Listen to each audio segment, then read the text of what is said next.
Good evening, everybody. Thank you for joining us for our July Joint Chapters SABR meeting.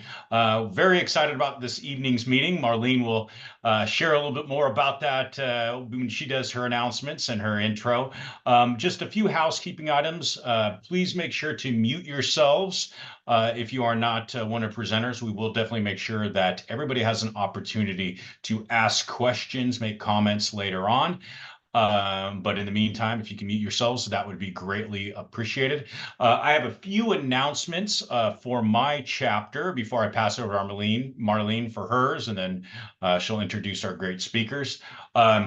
We do have Tony Oliver, our co-chair, our vice chair, has offered a few carpools available on this Sunday, the 21st, the Lincoln Potters game, and then also the Yellow High Wheelers on Sunday, August 25th. High Wheelers are a team in the same league as the Oakland Ballers, the Pioneer League, and Lincoln Potters are a college woodbat league. So I'll go ahead and I'm going to put his Gmail or his email address in the chat. If you'd like to possibly join him in one of those carpools, you could go ahead and send him an email. Also, a big thing that we were going to be having just this next month is our annual Little Fenway West event. One of our members, Dennis Mulgannon, put together on his property a 25% replica wiffle ball field of Fenway Park, which is just top notch. Some of you were there last year. Going to be more of the same. Great day. He also has a 2,000 square foot baseball memorabilia museum in his on his property with all sorts of cool things dating back to the early 20th century. I don't believe he has it on his at his property now, but he even has a lot of old Black Sox stuff. He had one of the game balls from the World Series. He has some of the Field of Dreams uniforms, some of the 8 Men Out uniforms. He even has parts of Joe Jackson's old scrapbook on the wall. It's pretty amazing. So if you are anywhere in Northern California, Saturday, August 17th, definitely love for you to come to Little Fenway. And that is also a fundraiser for Keaton's childhood cancer research. It's one of the things that we partner with to help spread the word there. And our partner or organization where we make donations to for that particular event. So hope that you're able to join us at either one of those games that Tony is coordinating the carpools for, or Little Fenway. And then obviously I'm going to go ahead and pass it over to our Marlene, who's going to talk about some of our upcoming Zooms and then some of the national stuff before she has our great speakers present before us. Thank you, Zach. I want to welcome everybody, especially anyone who's here from the IWBC. Could you let me know if you're here from the IWBC? Okay, otherwise folks are all SABR folks? Well, good. Welcome to everybody. It's wonderful always to see you. It's one of my favorite things about our meetings is I get to see everybody. So that I want to let you know, remind you that SABR 52 is upcoming in Minneapolis from August 7th to 11th. That's always a wonderful event, and I hope many of you will be able to get out there.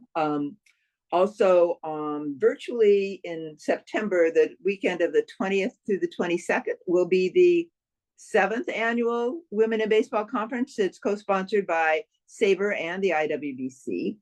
And then on August 15th, which is our next joint virtual meeting, Melissa Ledke is going to be our guest, and her book, Locker Room Talk, A Woman's Struggle to Get Inside, has just published. I just got a message that it should be in the mail. So those of you who pre-order will be getting your copies too.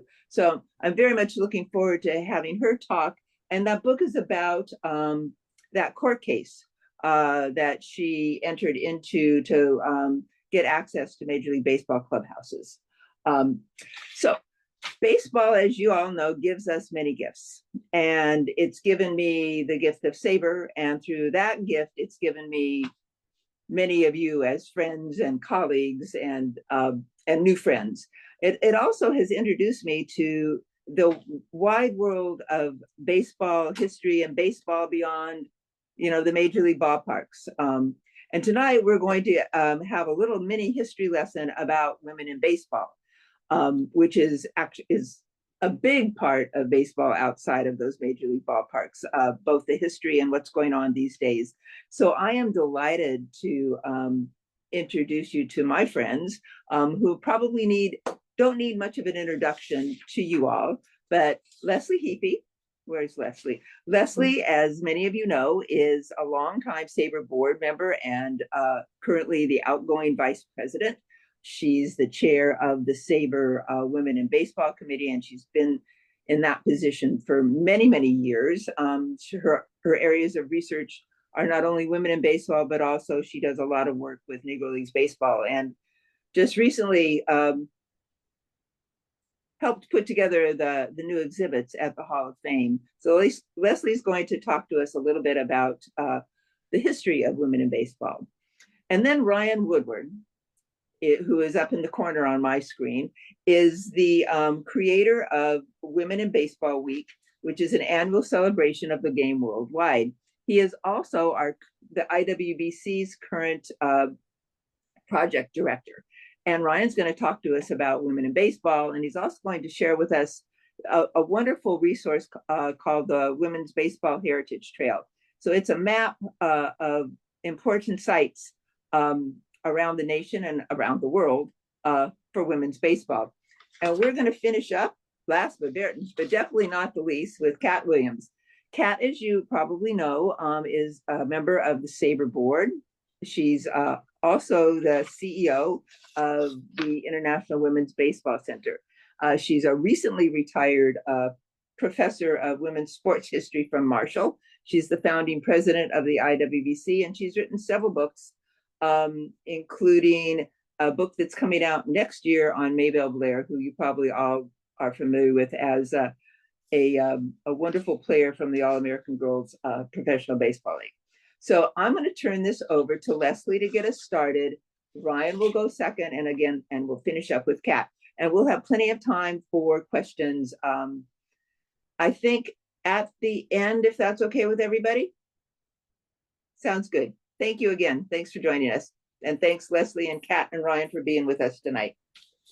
Well, thank you, Marlene and Zach, for the invite. We're glad to be here, as always. It's always fun to talk baseball, any kind of baseball, but women's baseball in particular. Though I will say it was an interesting challenge. I'm like, wait, I have like 15, 20 minutes to talk about women's baseball history. Awesome. So that was my challenge. And as a history professor, or any teacher, right? We all like to talk. And so that's always the problem. So if somebody needs the big hook, feel free to do that to me, or Kat and Ryan can just go blah, and tell me to stop, and we're good with that. But I wanted to start by showing you my picture in my background, if you can see it. It's a really cool picture. It's actually from 1901. And you can see that there is a women's baseball team playing. They are from a school in Massachusetts called Miss Hall's School. And they had baseball teams for women playing from the 1890s through the 1940s. And almost nobody knows anything about them. And there's a couple pictures that appeared many, many years ago in one of the very first books about women's baseball history that was ever written by Gabriel Lodge. And after that, they kind of disappeared off the radar. But we're going to try to put them back into the story because they represent a good bit of what we're talking about with women's baseball history. And the first thing I want to say is to remind everybody, and some of you know this really, really well, but I always feel like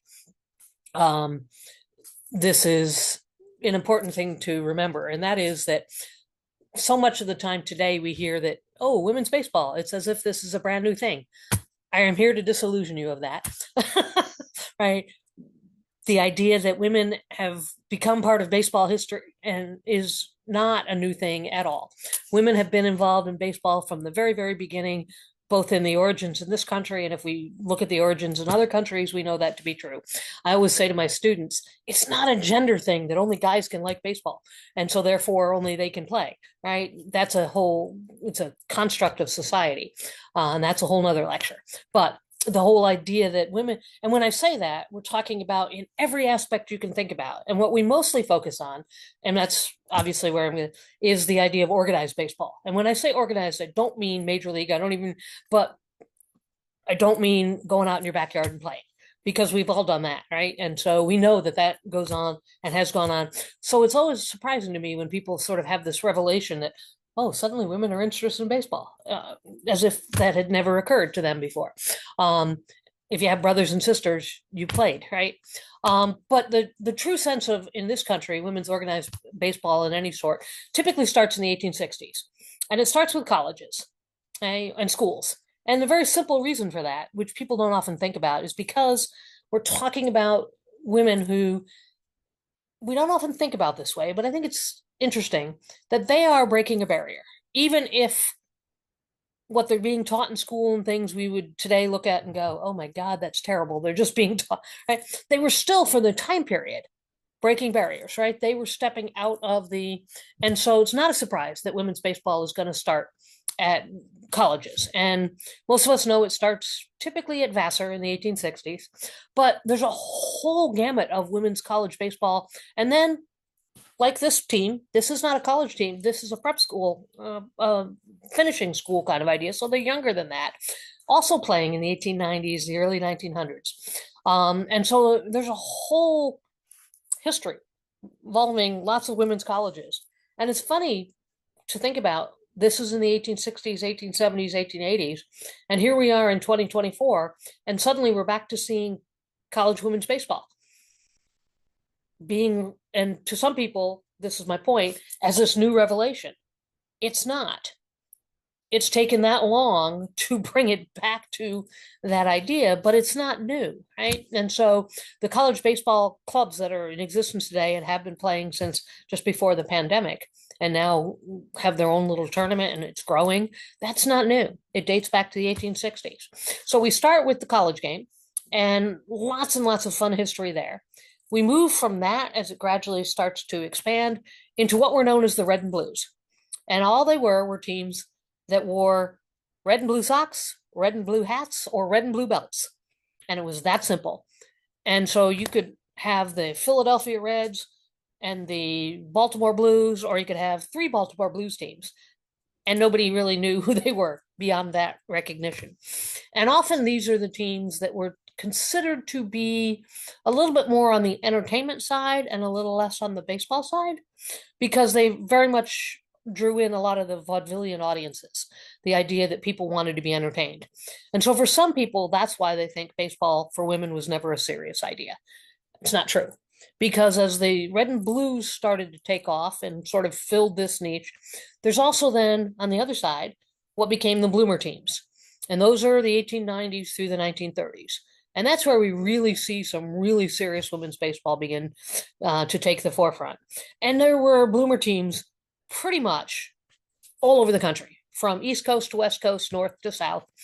Anywhere you look, you're going to find a bloomer team, either playing locally or like the New York Bloomers or the Hollywood All-Stars, et cetera, traveling across the country. New York Bloomers were one of the most well-known and most well-respected of all of those teams, but they were certainly not alone. And we often associate that New York Bloomer team with Maud Nelson, who is one of the premier women pioneers in baseball, both for her playing, her ownership, etc. But those bloomer teams really set the stage and allowed lots of women to get that chance to play and to participate in this game, which opened then the doors for women to be not just fans and not just players, but also umpires, owners, writers. We start seeing female writers in the sports world before the turn of the century. One of our earliest that we think about is Eloise Young, right after the turn of the century. So proving the point that women are participating all over, right? When you think about umpires, we've got Amanda Clement in the early first decade of and second decade of the 20th century. And here we are in 2024, all waiting with bated breath to see Jen Powell make it into, again, this kind of, it was there, and here we are again. And this is where you sometimes get the other comment made that women are returning. They never left. They've always been there. They never left. We're just paying attention again as society changes. And so Bloomer girls teams playing marked simply by their change in uniform, right? From the long skirts that were such a hazard to play games in, like you see in this picture, to eventually something that was a little more practical. And it allowed individuals as well, like Lizzie Arlington and Lizzie Murphy, and then people like Isabel Baxter and Pearl Barnett, within Black teams playing, the St. Louis Black Broncos, who were playing in the 19 teens as a professional Black women's team.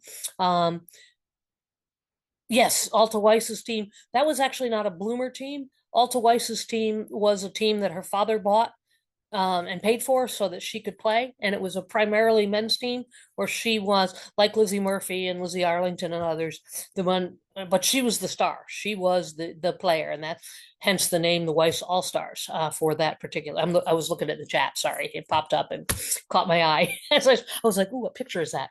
My students always say to me, oh, squirrel. And I'm like, ooh, look. But the All-Star, the Weiss All-Stars were that team. So those are all really good examples. And of course, as I said, those teams are going to play into the 30s, and then American history, right? Great Depression. So things outside of baseball, like anything else, are going to have an effect on that. But when we think of some of those Bloomer teams, we also got to remember that there's a team that goes to Japan in 1925, the Philadelphia Bobbies. So baseball is giving women, just like it gave the opportunity to not only travel in this country, but also to travel abroad. And that's a really good example of, and there's a great story behind that. And I know Kat is working on a project on that as well. So we're going to see more about Edith Houghton and the Philadelphia Bobbies. And of course, all of that sets the stage for what we know the best when we talk about women's baseball history. And that, of course, for most people, is the All-American Girls Professional Baseball League, the only true professional league we've had in this country for women, from 1943 to 54. League that played, how many, just ask, thinking about this, I'm guessing most people have seen the movie, right? The League of Their Own, hopefully, yes. Cool. So we know that history. And of course, brought about by the war. So again, the experience, but it gave a few hundred women, once again, opportunities that then opened other opportunities, just like baseball does. And again, that idea that that's something that should only be for men and only, but it provided and opened doors. And Kat's first book really talked about that idea of what came after for many of those women who went on to get PhDs, master's degrees, become the female executives in Fortune 500 companies, et cetera, et cetera, et cetera, which many of them would all agree would not have happened without the opportunities that baseball gave them. And so you move through the 40s and 50s, and that was the primary opportunity for most women. Black women, of course, not having that opportunity, and we see a whole separate opportunity for them in the Negro Leagues. And we always talk about the three, Connie, Mamie, and Tony, in the 50s, but there were lots of Black women playing baseball as well. And that's the project I'm working on right now. But there are lots. And Effa Manley is certainly not the only owner. Helene Britton is not the only owner of a women's baseball team. There are lots of them. We hit the 50s and the end of the war and the coming of television, and minor league baseball, women's baseball, they all take a hit from that. And we see a bit of a decline that really lasts, though women don't disappear, because they may not be out on the playing field as much, but they're still going to be fans. They're still going to be writing. They're still going to be doing into the 1970s. And Title IX certainly brings about another change. And what you then have are attempts at smaller leagues. And there are a few attempts in the early 70s. There are a bunch of teams that start to develop. There are international games that start to develop. There are individual players like Julie Croteau, Isla Borders, et cetera, that come along. Sets the stage, the Suncoast League, some of these others that are attempting to play in the 70s. Little League is taking a challenge, and Ria Pepe comes through, and we see a successful challenge against Little League that opens up the doors to say softball is not the only way women should play. And then you move into the 80s and we continue to see opportunities. We see some umpires coming into the mix. We see some people rising through the ranks of even the MLB personnel, with Elaine Weddington Stewart, who comes in in the 80s with the Boston Red Sox as an assistant GM, which most people don't realize dates back that far. Moving into the 90s, and a next attempt at a professional team, which of course is the Colorado Silver Bullets, 94 to 97. While they are playing, we continue to see individuals getting an opportunity here and there. And then you hit sort of the 21st century and things start to improve, and we see a lot of things happening. And so today, when you look at the state of women's baseball, it has come a long way. Do we still have a long way to go? Absolutely. And so I said, we've been involved. Women have played a role at every level. You know, today you've got announcers, you've got groundskeepers. Everywhere you look, there are women who are participating and being more visible. And there's still a long way to go. But one of the coolest things that's coming up, and this is where I'll end because it'll set up, is of course the Women's World Cup, which is starting on July 28th, running through the August 3rd up in Thunder Bay, Canada. United States will be there playing as one of the 6 teams. And it should be really exciting women's. So if you've not had an opportunity to see any of today's women's baseball, you need to go on the website for the World Baseball Confederation, and you can purchase an opportunity to watch them online if you're not coming. I know a few people are coming, and I would highly encourage you to do that. And so that's a little bit, and I can certainly obviously answer questions afterwards, but I decided I wanted to give you a big broad overview and some things to think about. And just to really stress, and what Ryan is doing is a perfect, because it takes all those history pieces and says, you can go see them. And when you look at the map that Ryan has created for the Heritage Trail, you realize just how much women's baseball is out there. And so I'm going to turn it over to you, Ryan. Great. Thank you very much. Thank you all for having me. I tend to deal in visual aids, so I'm going to share screen, and that should work. Let me know when we're up. We're up. All right, great. So, yeah, actually just building on what Leslie just said, the projects that I work on, she can rattle off, how many names like she just did. And then you're like, oh, I've got a lot more to research and I've got a lot more to learn, because it is a very storied history. And what I've tried to do with my projects with IWBC is just try to put that in a format that I think could be useful for other people, in a way that maybe isn't, standard research, and things you're going to learn in courses or books. So that's why I've called my little section here Community Building with Women in Baseball Week, because at the core of what we're doing at IWBC and ultimately SABR too is connecting with people, connecting on their interest and the information that they're looking for. This is going to sound very librarian-ish, and Marlene will tell you like IWBC is full of librarians. We don't really know why, but it is. So that's kind of the basis of everything that I've worked on here in these unique projects I do. So everything that IWBC does comes back to these ideas of education, preservation, or participation. And this sign you see here, this is as you're coming into Rockford, or really Loves Park, from the interstate into Rockford, and which is known as the cradle of baseball because of the very rich history we have here. And we are thrilled just to be named with these other organizations and these historical teams. That's what we're building here, and we're doing it through education, preservation, and participation. So Women in Baseball Week, I'm not going to read slides to you the whole time, but this is an annual worldwide event that recognizes the value, diversity, and cultural significance of women in baseball.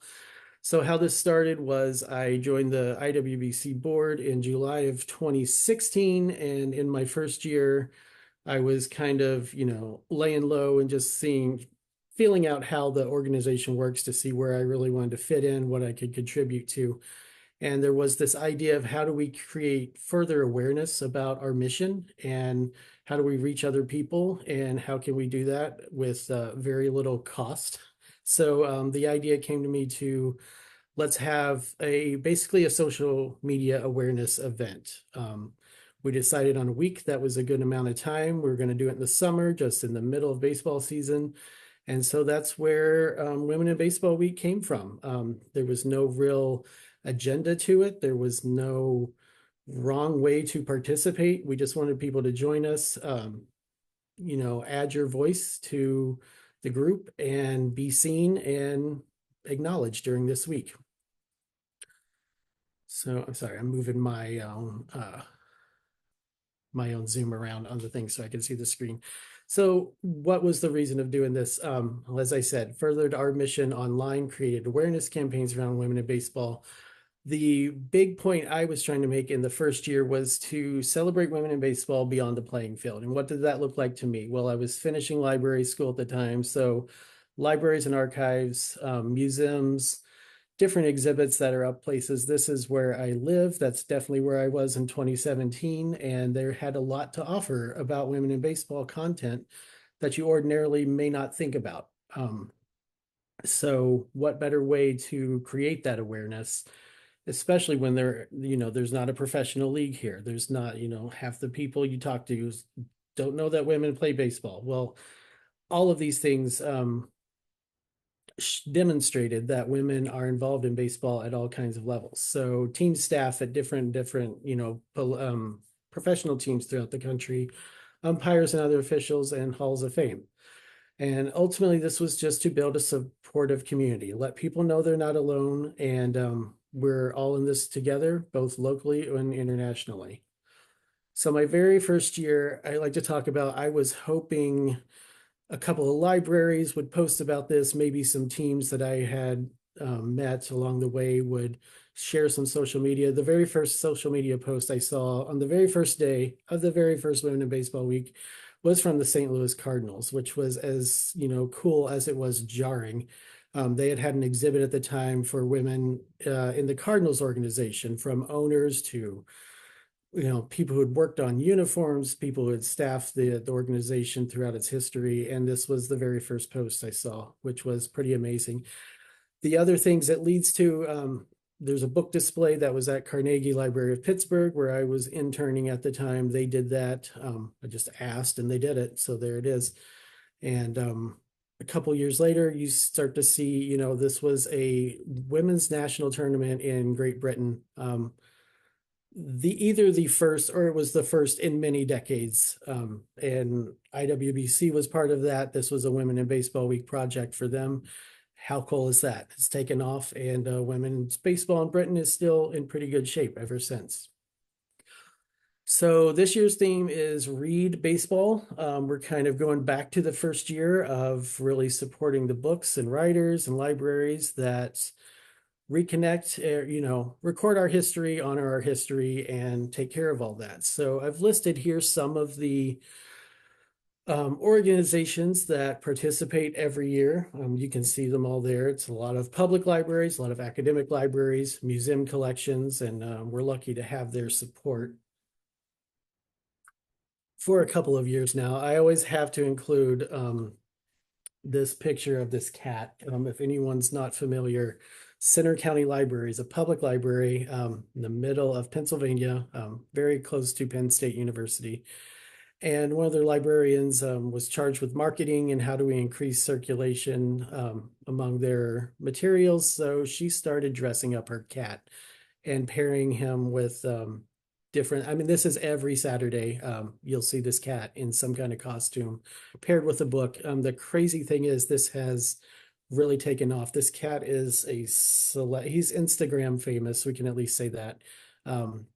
So I was thrilled beyond belief when I asked them, hey, will you participate in Women in Baseball Week 2 years ago? Yes, they would. And then she sent me this. And so he was a Rockford Peach 2 years ago. Last year, he was Tony Stone. And It's not released yet, but he is going to be Edith Houghton this weekend. So be on the lookout for that. All of this to say, I've been so thrilled with the way this project has gone.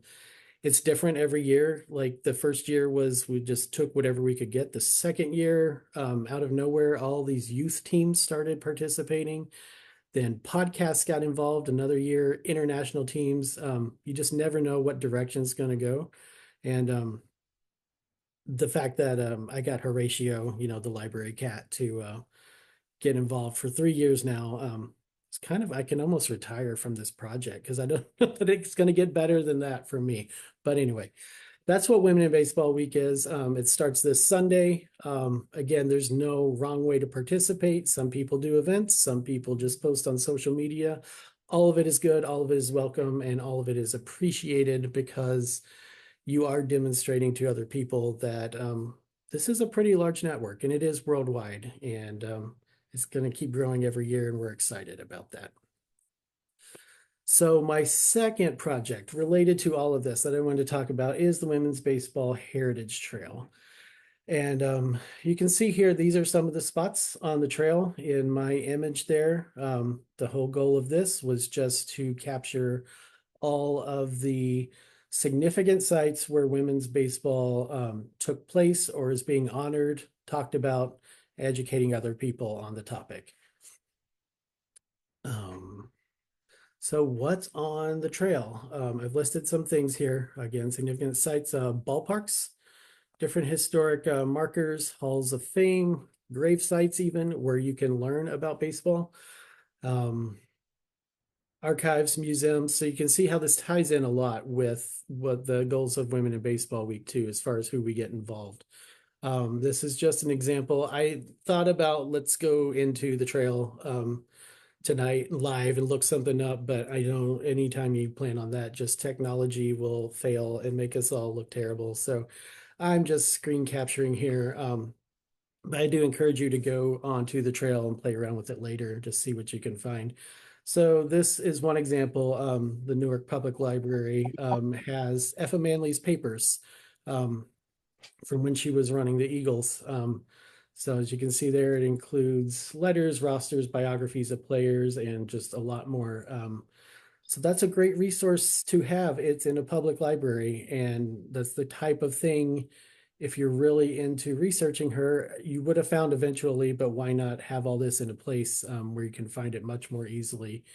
And, it's not everything's in a museum, not everything's in Cooperstown. So this is to me the cool thing about this, to see how much baseball is all over the place, especially women's baseball. So where did this come from? The idea for this has gone back many years, probably a good 10 years at this point, almost. A lot of conversations with SABR friends and IWBC folks, and I know Leslie Heaphy and I talked several times about it, and the conversations were just always, wouldn't it be cool if there was a resource that just covered everything? Where are all the women's teams right now? Where can you find every exhibit? Where can you find, a list of all the old ballparks from the All-American League, for example? So ultimately, the idea gets pared down a little bit because that is a pretty tall order. And we've had other projects that deal with some of those components, such as current teams and other opportunities like that. So this mostly focuses on history and education as far as learning about, historical teams, players, and where to find them throughout the country. So my own inspirations, a lot of this came out of the pandemic as well. We're all home for like a year and a half or whatever that was. I was living in Pittsburgh at the time. So eventually I started doing my own socially distanced field trips around town where you didn't have to come into contact with people, but I needed to get out of the house and see stuff. So Pittsburgh has plenty to do. And as you can see here, it just indulged all of my nerdy interest. Honus Wagner's buried in South Pittsburgh. Just FYI, if you go in the summertime, it's just mosquitoes everywhere. So you want to be quick about if you need to pay homage to to his gravesite. The Forbes Field wall, of course, anybody who would ever visit me, the 7 years I lived there, that's like the first place we went to go check out. Frank Gorshin's buried there, and I am a giant fan of 60s Batman TV show. Who knew he was buried right next to where my office was? And of course, the horror fan in me, Night of the Living Dead, is close by. So there's a lot to do. There's a lot to get out there to see. And this just kind of inspired me to start thinking about, okay, well, what if you did this, but for women's baseball? What is there in Pittsburgh to see? And so this was a lot of it. Ethel Posey's gravesite was probably, I don't know, a 5-minute drive from my house where I was, up in Homestead. There are exhibits there that have materials on former All-American players. You see Smokey Mandela's pretty impressive grave marker there. All of that. I mean, she's got it decked out. Her baseball card's part of it. She's got the bats, and I'm pretty sure at the bottom it says something like she loved her cats. And I'm just like, she sounds like fun to me. That's enough for me right there. Of course, A League of Their Own, the TV series, was filmed there. So I had plenty just to go and look at when you're pandemic fatigued and just want to get out and find stuff that interests you. So this is where a lot of the things start to come together of what can we do? What can we put out there for people to find? And the biggest one's probably Shirley Berkovich. Most of you here probably know Shirley. She's a former All-American player. She's one of IWBC's founders, and she was a friend to all of us, and she passed away just over 2 years ago. And we've been talking about a lot of different project ideas, but once she did, I just had this overwhelming sense of what are you waiting for? You know, any project idea you have. Her nickname was Hustle, so we called that year's theme for Women in Baseball Week A Year to Hustle. It was a year dedicated to her, but it was also a year to get off your sofa and go do the thing. Write the book, research the book, go see the teams you want to see, start your league, sponsor a girls team in your town, whatever it is, get started on it. So I got started on my map. Yeah, so just over 2 years ago, this is what it looks like. That's the timeline for what I was doing that spring, researching it, building the web page, populating the actual map, and then we went live in 2 years ago during Women in Baseball Week. So it is not a very fancy operation. It's a WordPress site. It has a Google Map plugin. It's very basic. It's constantly a work in progress. There's a lot of things I need to do with it. Still add better search features, things like that, add photographs. But essentially, I just started listing things in a Google Sheet. The Mary Weddle marker, this is in Ohio. She's a former All-American. I had just found out about it. That's why she was #1 on the list.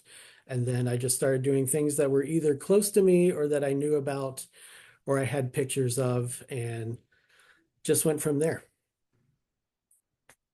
So what made this a library project to me? There's the use of a consistent vocabulary. I do this in my descriptions. I try to use the same words and phrases in all of them. It's only going to make navigating the map easier for users. And then there's things like I have a little snippet here of, if I say Cooperstown, we all know what we mean, but it is the National Baseball Hall of Fame and Museum, and it needs to be called that consistently when referencing things like that. That's, again, a big librarian thing, but it pays to take the time to make it right in the first place. To softball or not to softball, this was a thing, we, especially at IWBC, you constantly think about. There's nothing against softball. You can't help but notice how many players especially have experience with both. I decided not to include softball unless there was a relationship to women in baseball. So you will see, Arizona's Softball Hall of Fame is on the trail because they've inducted 3 or 4 former AAGPBL players, who were softball stars, played professional baseball, probably went back to softball. So that's how softball figures into this. What the Heritage Trail is not, first of all, it's not in competition with the SABR Landmarks project, which is great. That you signed up for. They I actually worked on the SABR landmarks map, which is great. If you've not used that resource, please do. They're not in competition to each other. They're very similar in mission, I think different in scope. And I've been fortunate to work with them, IDing some spots for them and even adding some new locations on the map. And then finally, online only locations. There's a lot of things that are like a Hall of Fame for a university, for example, where they don't have a room full of plaques on the wall. You know, most of the information is going to exist online. So while I might have a physical location on the map, it's important in the descriptions to say this is either a virtual only location, or this is where you're going to find most of the information is on the associated website. So where does this work with our education, preservation, and participation goals? I think with both Women in Baseball Week and the Heritage Trail, you can see that it does all of these things at once, if that's what the user needs. There's obviously the power to educate, preservation. It's both the map itself, I feel, is preserving a lot of this information, a lot of this history, but also we are highlighting those organizations that are preserving the history at the same time. And then participation is however you want to do that. You know, you can do that in Women in Baseball Week. You can participate in the map. This can be a road trip. This can be letting me know I've got information wrong. This can let me know about spots I've never even heard of before. I certainly have not done this by myself. I've had a lot of help from especially those outside the US who have, you know, better knowledge than I do about what's in Japan or what's in Australia. And that's been so helpful in getting this map together. I had a goal at the beginning of this year to get to 400 spots by the time we got to our Women in Baseball conference, just to be able to talk about that.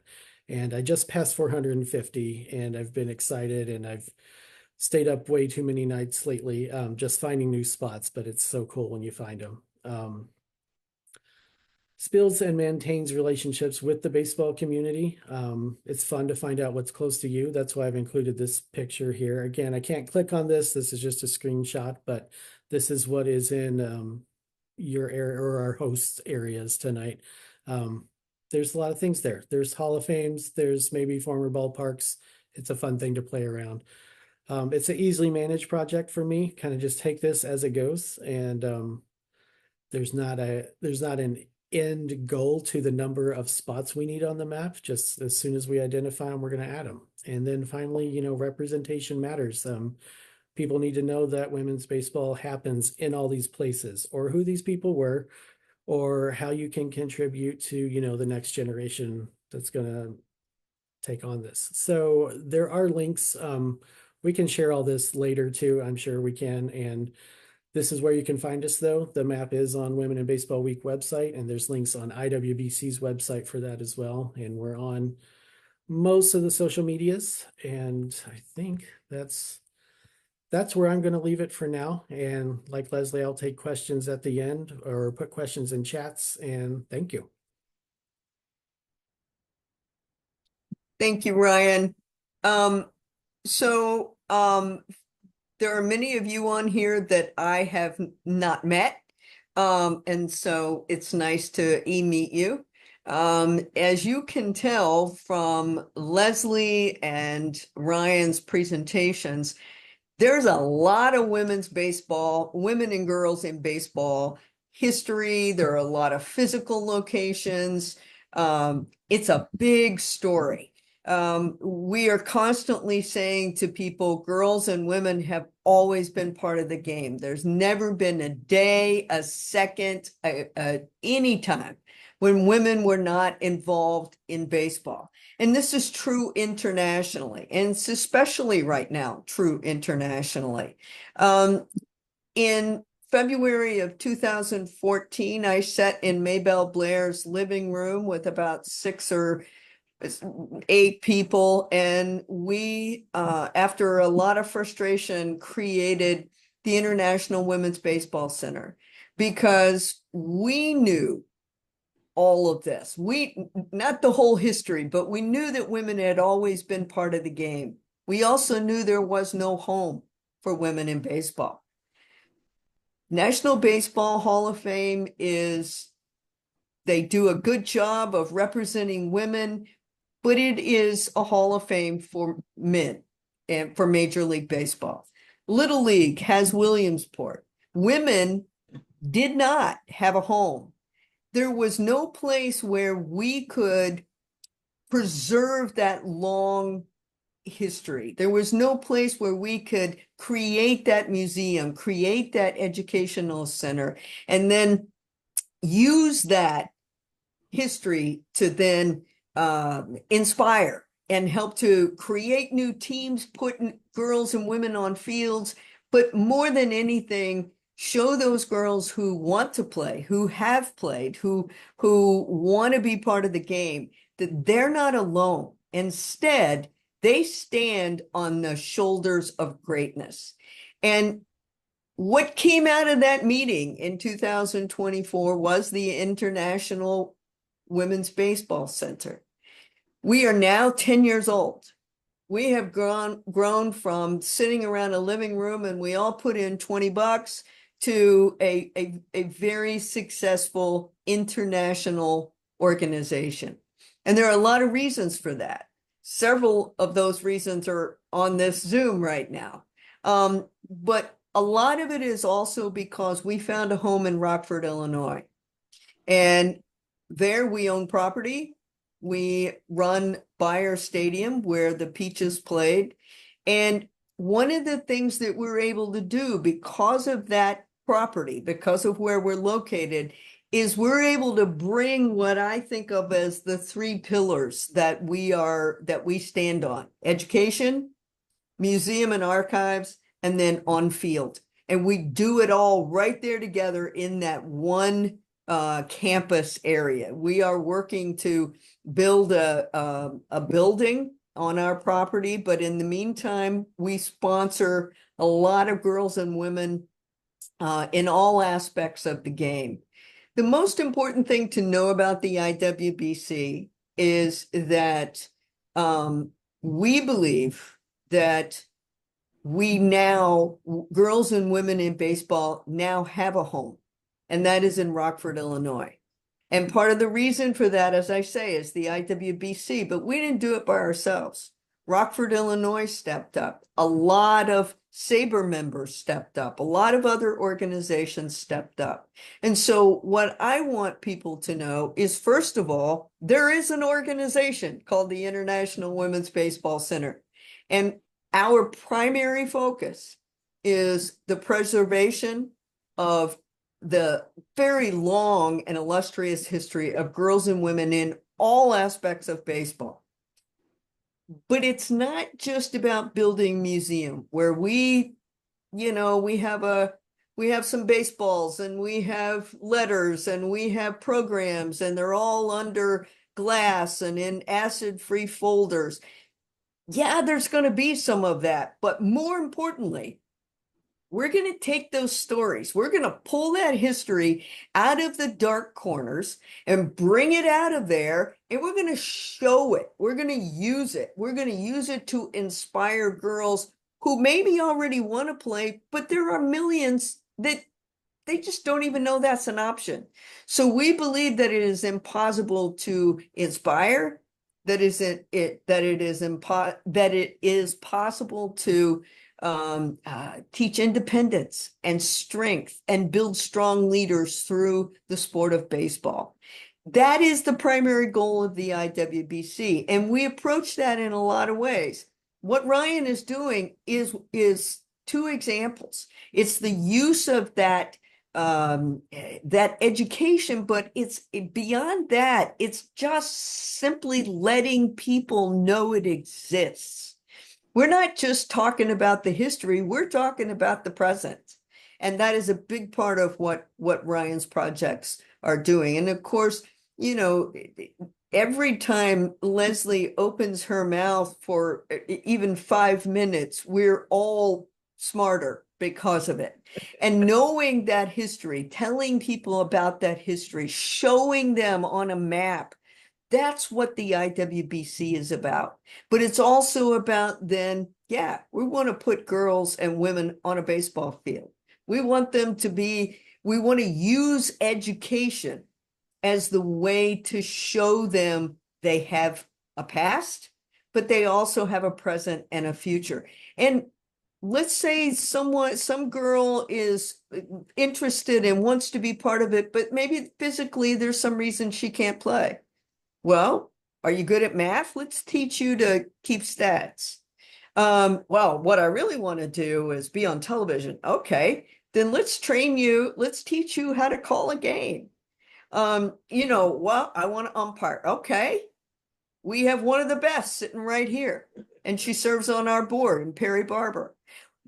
We want to make sure that not just girls and women, everyone, but especially girls and women, we want them to understand they're already part of something huge.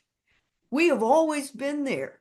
And it's important, though, that we not just leave it at that we do other things. For example, the IWBC partners with SABR on the Women in Baseball Conference. Marlene brought that up earlier. This is the only conference like that in the world. And we started trying to do it, a traditional kind of conference, and then COVID hit and it became virtual. And then what we found out was that, hey, wait a minute, if it's virtual, we get people from England. We get people from, I don't even know. I mean, all over the place. And so we've kept it virtual. And so that way we have an opportunity to bring in as many people as we can. That's one example, and that's coming up, of course, in September. But the IWBC does a lot of other things. We're sponsoring a Women in Baseball exhibit at Rockford University that is open now, John Kovach's exhibit. So I wanted to just tell you guys about the IWBC and let you know that some of what you've heard from Ryan and Leslie, that's what we do. That's who we are. But we are always going to do everything in our power to represent and to, hand the ball and the bat off to the next generation. And like the others, I'm happy to take questions, comments, whatever. Well, thank you all. That was great. That was great. Let me see. Are there questions in the chat, or folks you want to raise your hand, or who's got questions? Kirk?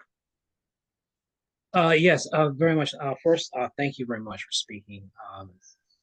Wonderful to hear from all you people working on this project.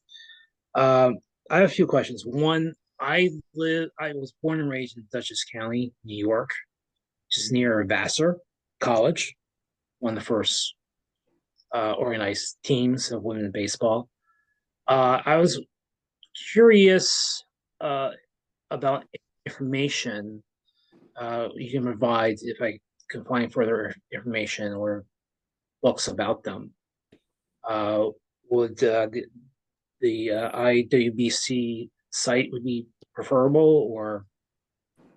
So Vassar College actually does have some materials. They have some photographs. They have some letters, things like that in their archives, and they're not all available digitally, but some of them are actually on there. And then you can actually contact the archives at Vassar, and they can pull some of the other materials for you. So that's probably the best place to look for the specific things, the actual archival materials, is at Vassar itself. Almost any book on women's baseball mentions Vassar, right? And they all use the same picture. They use the one that has the belt that shows, but there are multiple other pictures, and there are letters, particularly the letters from Annie Glidden to her brother, talking about them playing. There are some newspaper articles that they have from their school newspaper talking about some of the games that were played between the Abernathys and a couple of the other local the sophomores, junior teams. They all had names, and so when you're looking for Vassar, really going to Vassar itself is going to be your best place.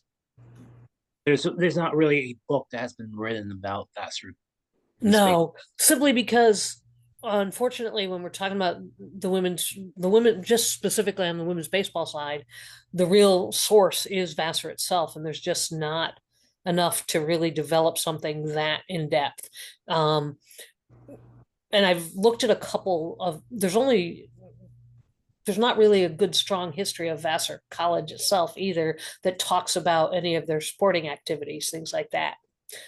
Project probably that somebody could do on the larger scale, and then this would be a part of it, but there really isn't one out there. My second question is that Women in Baseball Week. I have not really seen a formal celebration of it through Major League Baseball or minor leagues or the independent leagues. Is there like an organized way of doing that, or maybe it's just me? Yeah, no, there are. We do see more every year. We finally got the for my local people, the Cubs finally started participating last year. And it's a lot of highlighting staff or their history. The Red Sox have been good for years, actually, doing this. Major League Baseball got in on it last year. They did their own series, things like that.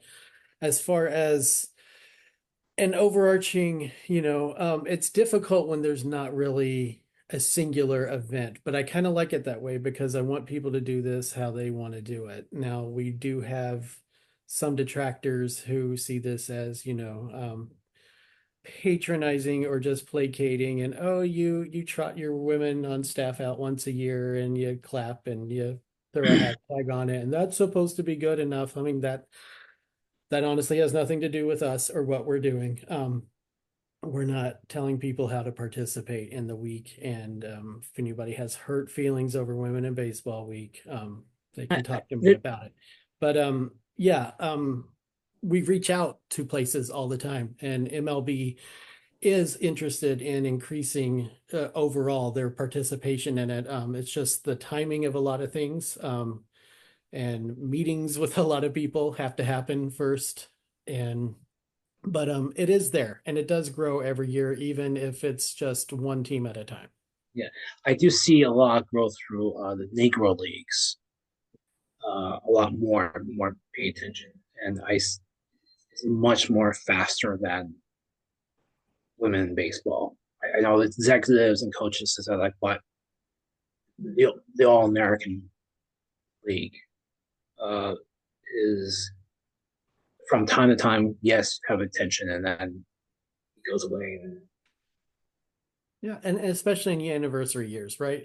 Which we saw last year, and then on the 75th in 2018. I think those are always going to be popular. This isn't saying anything about MLB whatsoever, but there is constantly the softball issue. Softball, there's millions of girls participating in softball, and we love that. We want every girl to play the sports that she wants to do, whether it's one or if it's 10 sports. But there is, there's a lot of MLB efforts into promoting softball. Now, they do great work with girls baseball too. And Kat and Leslie were at one of their events this spring down in Florida with the tournaments that they have. And these are elite players. These aren't camps and clinics. These are like the nation's best, teenage or baseball players. But they also do this for softball. So there's a lot of competing, I think, for time and resources when we're dealing with these things. But we're also seeing, Baseball for All, that organization just wrapped up their, I don't know where we are now. Is it that's 10 years or maybe 9 years now? 9 years. Since they happened. And every year that tournament grows. When we were hosting it in Rockford 2017 to 2019, it was like, 400 girls came, and then it was like 450 girls came the next year, and now it's like 500-600 girls, and then all their coaching staffs come. So that there are teams that participate in that didn't exist 4 years ago, I think is good. Like Kat says all the time, there's a lot of work to do, but like look at these last 10 years, and that's pretty impressive. My final question, I'm sorry it takes so much time. Well, here in San Francisco, we're preparing for the Valkyrie in the WNBA.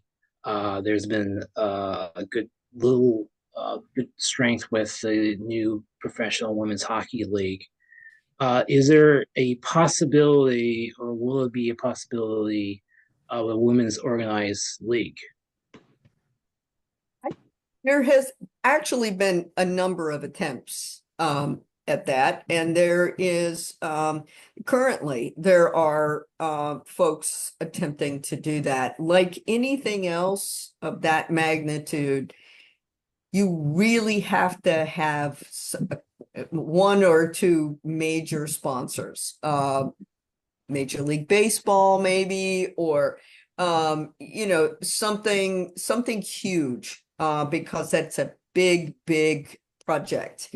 I think it will happen, and I hope it happens in my lifetime. But I think it's also important to understand that thousands upon thousands upon thousands of girls and women play baseball just in this country without that professional team. And so their play and their experience is also important. Now, that doesn't mean I don't want us to have a professional league. I would love that. I'd love to see that, a feeder system. I mean, but it's main thing is funding, and it just is.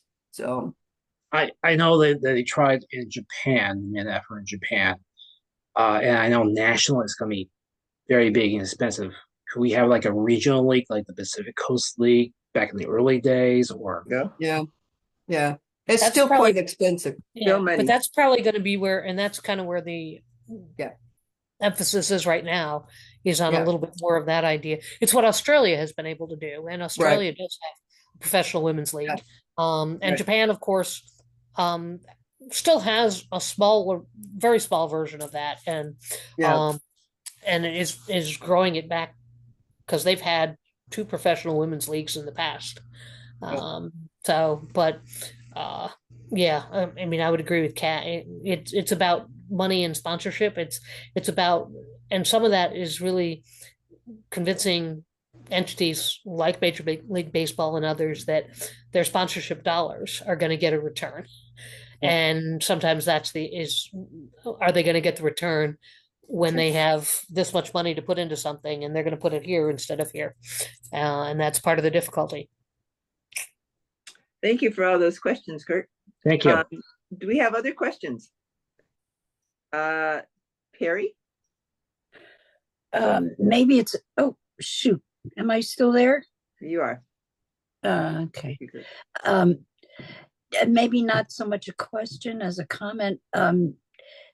Kat, I loved what you said about listening to Leslie. After 5 minutes, everybody's smarter for having done so. And Leslie, the photograph that you have behind you that you spoke of got me thinking, because when you mentioned the girls' boarding school that it shows, well, I went to a private girls' school in New York City, and there's a whole network of boarding schools that girls from my school sometimes would migrate to, matriculate to, Miss Porter's and Emma something, and a whole bunch of them.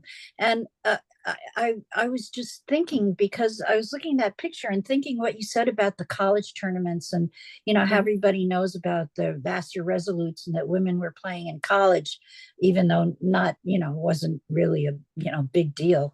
It was sort of a hidden history part of baseball. But I'm thinking, and I know we didn't have baseball at my school, but I'm wondering if there were other of those girls' boarding schools that fielded girls' baseball teams, like. And the answer is yes. Oh, and the answer okay. is yes. So this is Miss Smith's in Massachusetts, in Pittsfield. There was one in Pelham, so not too far from New York City, actually. Right, And the Pelham, and because it's right outside, they had a women's baseball program around the same time, late 1890s, early 1900s. And so there are a number of schools like that did have women's baseball as an opportunity. And it was kind of like what Vassar started with, which was playing amongst themselves rather than against anybody else. But that's what they were doing. Yeah. So yes, the answer to your question, Perry, is yes. Oh, that's so interesting because it was like after I saw the Amazon A League of Their Own that Will Graham and his crew researched so meticulously and carefully over a period of years before they even started writing the scripts for it. And they got this motif of Black women playing in factory leagues, you know, in World War II era. And I'm thinking that woman in the show, she could not have been the only one. There must have been a whole bunch of them. And, you know, why has nothing ever been written about this? Like Black women playing baseball in these factory leagues. But I just think it's tough to track down the research. Yeah. It's almost non-existent. It's almost non-existent. So how did you find out about the girls' boarding school teams? How did you stumble onto that? It's called, well, it was literally found a string, pulled it, sent a note, pulled and sent a note, and suddenly I had multiple people responding to me saying, yes, talk to this person. Yes, they've got pictures here. And so, I mean, it's often the rabbit hole that you go down.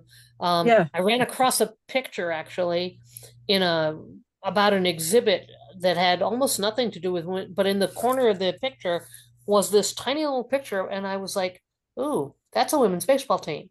So I looked up who made the exhibit, and I called them, and that led me to this and this, and that. It's often those little tiny things that give you the chance to, and there's so much of it out there that we haven't yet pulled those strings to find. Yeah, well, thank you. And also just a brief note for the chapters. Somebody, I think Zach put in the chat that you're all going to see a YOLO High Wheelers game on August 25th, which just coincidentally, I'm going to be umpiring. So everybody, you bring your bullhorns and boo the umpire, and I'll spring for the beers. So that's going to be a fun time. Oh, how fun. That's great. I know, that's just great. Very coincidental. That is terrific. Any more questions? I have two things. Ryan, are you accepting suggestions for the Heritage Trail? Of course, anytime. Oh, yeah. That's how it goes. Email them to Ryan. If you're going around and you find something or know of something, please share that with Ryan. And others. He's very responsive. I suggested Amanda Clements' hometown in South Dakota, and within 24 hours it was on the map. I was also going to ask Leslie, Kat, if you would drop titles of recommended readings in the book, or actually the IWBC resources page would have lots of good ideas on that. Dan just said, can you speak to the difficult balance of girls playing on teams with mostly boys versus playing on teams with all girls? Sure. Go ahead, Kat. I didn't mean to jump in. No, you go ahead. It's one of those fascinating things that there is definitely an issue there, right? In general, and it is difficult for a lot of girls to make that transition, and so that's sort of the excuse that's sometimes used to say, well, see, women can't play against. But in actuality, that's not what most women want to do. They want, when we're talking about having a league and things like that, it's for women to play against other women. And unfortunately, when we look to just the idea of women who are playing against men, we see them as an exception rather than and continue to see. And I've always said that when you continue to see this as an exception, it's never going to change. And when you try to think, and when you say and think about that as the only option for so many girls, that's tough. And that's why so many of them give up. They reach a certain age, particularly, where developmentally, right, the boys are behind and then they surpass girls, and it makes it tough for the girls who are not going to be the star. So that one player gets that chance, and that's it, because many of them can't compete. But we miss the point when we think that that's what they actually all want to be able to do. So. I have a question. Amy? So as somebody who found my way into working in baseball in my 40s, you guys are an inspiration to me. Like anything that you guys do, I like glom onto that information. Just curious, what inspires you guys? Because you put so much out there for us, but what makes you guys kind of go? What keeps you Great running? What everybody else does, and seeing what everybody else, and seeing people like you, Amy, who come into it and what you're able to do, and to be able to see the opportunities that are out there, and I mean, it's so cool. So for me, something as simple as watching the team that we sponsor, the little Peaches.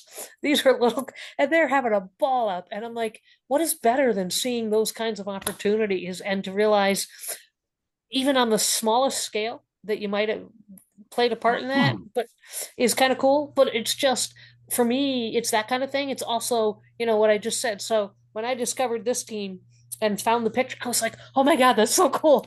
It's the constant, and there's always, I don't know, for me, there's always something new to be found, always something new to share, always something, more importantly, to learn from other people. I mean, I can't tell you the things I've learned from when we stop thinking that there's something out there more for us to see and do, then we ought to give up.